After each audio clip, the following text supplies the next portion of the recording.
Itong sentro nitong si Bagyong Karina or si Typhoon Karina, as of 4 AM ay huli itong namataan sa layong 380 kilometers silangan ng Apari, Cagayan.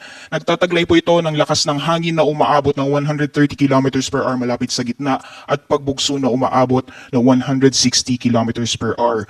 Ang pagkilos po nito sa direksyong north-northwestward at sa bilis na 10 kilometers per hour, and kung makikita po natin dito sa latest satellite image, malaking bahagi pa rin po ng Luzon at Visayas. Asahan po natin ang patuloy makaranas ng maulan na panahon ng ngayong araw dulot ng epekto nitong si Bagyong Karina, pati na rin ang epekto ng enhanced southwest monsoon o hanging habagat.